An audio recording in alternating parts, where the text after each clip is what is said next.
Bless the Lord, oh my soul, oh my soul, worship his holy name. Sing like never before, oh my soul, I worship your holy name.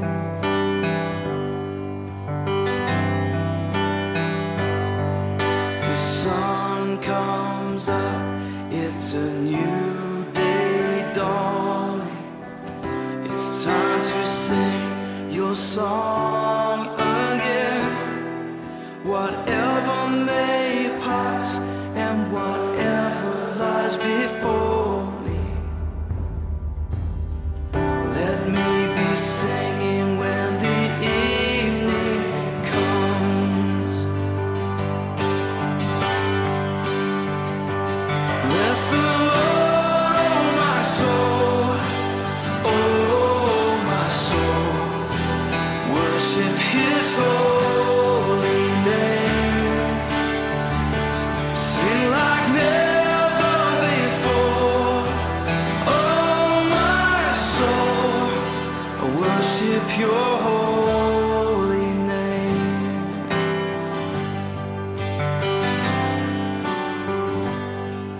You're rich in love and you're slow to anger. Your name is great and your heart is kind. For all your goodness I will keep on singing. 10,000 reasons for my heart to find. So bless the Lord, oh my soul, oh my soul, worship his holy name.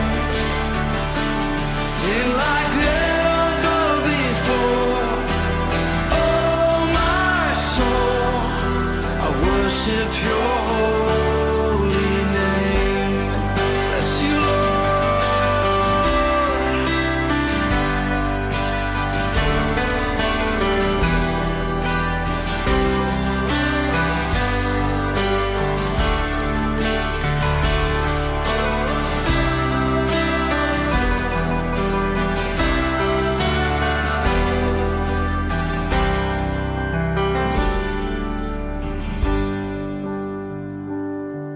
And on that day when my strength is failing, the end draws near and my time has...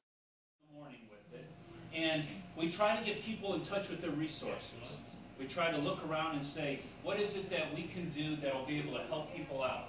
People that refuse to have any kind of help, we will still leave them a blanket, and some of the churches and civic groups have put together, including Central Services, these small, they're like street survival kits for people that are just absolutely saying, I don't want to be able to come into a shelter.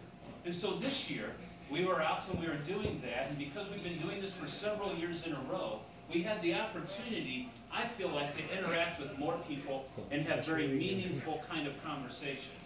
And one of the guys from the Knoxville Leadership Foundation said, instead of coming up to people and you've got your clipboard and saying, we'd like to ask you some questions.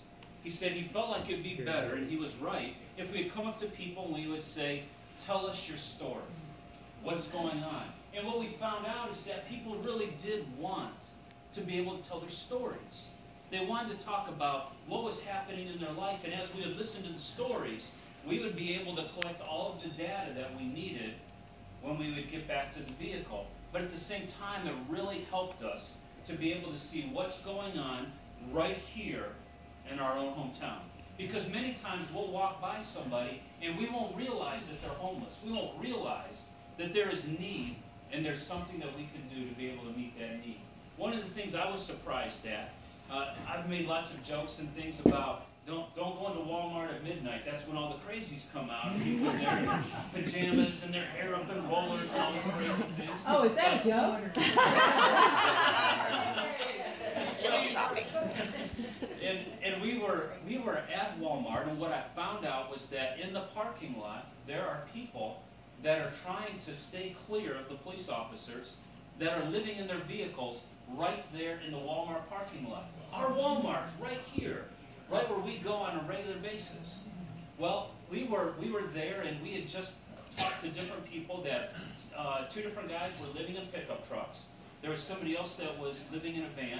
Actually, when we saw the van, I thought, oh, there's nobody in there. And someone said, no, I really think there is. And so we pulled up. This is what I didn't know. The guy that was in the van, he was praying and he was saying, God, don't you see me? Don't you understand what's going on in my life? Please send somebody. And just then, we knocked on the window. And he was startled. And he said, excuse me, can I help you? And we just said, yes, we just have some things here that we'd like to give you, and we wanted to talk to you about your story. Found out what was going on in his life. We were able to pray with him, get him in touch with different resources. He felt like God met him, because just as he was saying, God, don't you see me? Please send somebody. That's when we were knocking on his window. Well, then we went a little bit further, and Sally Beauty was doing an inventory that morning. And someone said, well, you ought to go in there and ask if there's any other homeless people around. And I said, oh, they're not going to know if there are homeless people around. These are people just doing inventory. And someone said, I just really think you ought to go in there. So we went in. They didn't lock the door, which I gave them a little bit of a corrective word about locking their door that early in the morning. And we walked into Sally Beauty, and it ended up that the manager was there with the people that were doing the inventory. And she said, there are homeless people that live in the woods behind Walmart, which I had no idea. She said they live in the woods. And so we thought, well, you know, there's a lot of snow around. We would be able to track them. So we did. We went behind, and we went into the woods and realized they don't actually live in the woods. They come around the woods, and you know how there's like those little retaining reservoirs that catch the water off the parking lot? Well, one side is opened up. And so we followed the tracks. They went down and around and into the culverts. Is that what you say? Is that what you call them? So we went down into the culverts. And when we got about 50 yards in, we could hear voices deeper inside. And so we kept, I think they were trying to get away from us at that point, but after we pursued them for a while to try to help them, we ran out of breath. We got him. We're going to get cartoon. You know, it's totally black inside. But so we backed on out of there. But I guess what I saw was that there are people all around us that have need, and people that are homeless. We went from there and we went into the jail. And in the jail, there were 20 different guys and 4 women that said they were homeless when they went in. They'll be homeless when they come out. Captain Law said, if 20 people have said that, they are not going to let on about their vulnerabilities in front of their peers in here. She said, you can probably triple that number. So that tells us a little bit about what's going on. And so we counted actually 150, I think it was 4 people that were literally homeless, 180 some total because some were precariously housed. And we learned a little bit more about those that were homeless in the area, and we were able to get them in touch with resources. I don't mean to belabor this, but I got to tell you about one family that's there right now. Absolutely wonderful family. This family is so typical of the families that come to Mass. And it's been a cycle of underemployment on a regular basis. The father and mother have had jobs that have been like, it's what I would call teenage jobs. You know, the kind of jobs that you had when you were a kid and you worked at the mall or you worked in fast food, but they never moved beyond that place.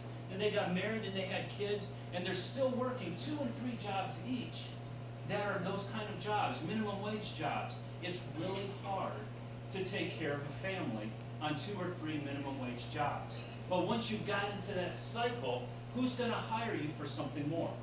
You've cursed yourself with the cycle. And so we try to break those kind of cycles when they come to Mass. There was one family exactly like that, and so they had couch surf is what they call it. They've moved from one place to another, and they've worn out their welcome. They had nowhere else to be able to go. And so the kids were with the parents, living out of their car, still going to school, still doing their homework. Now this blows me away. I can't imagine sitting in the back seat of the car and you're trying to do your math while you're in elementary school. But these two wonderful little girls were part of this family, and someone said, well, you know you can go to Matt's. And so they came to Matt's, and so they were there at Matt's, and they have been doing so well there at Matt's, and these little girls are just the most awesome, beautiful little girls, and you'd never think that these were homeless little kids living out of their car, trying to maintain some kind of a normal life. And I remember one day I was walking into the kitchen, and the little girls were there, and the father said, this is Dr. Brewster. He's the one that's helping us out. And there's one that's 7, one that's 10. And the 7-year-old came running up and grabbed my legs and squeezed me and looked up at me through big blue eyes and said, thank you for giving me a place to stay. And it made me stop and think about how that I never had to experience that when I was a kid. My father worked at Ford. He was always going on strike with different things back in the 70s.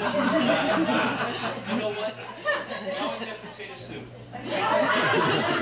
Remember those days? We always had something to eat. We were never homeless. I remember that we had, I remember for a couple of years we had one pair of pants. Take them off at night, Mom would wash them, put them back on the next day, go to school. But I was never homeless. Always had a stable home. Not everybody has that. And so that's one of the things I'm thankful for Matt's.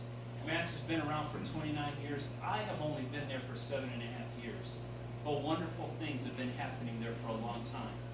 $58 a day sounds like a lot. But the reason is because it's a full program. It's a program where people have a job readiness program, and we break those cycles of underemployment. We work with people like Christine, and we do things with express employment.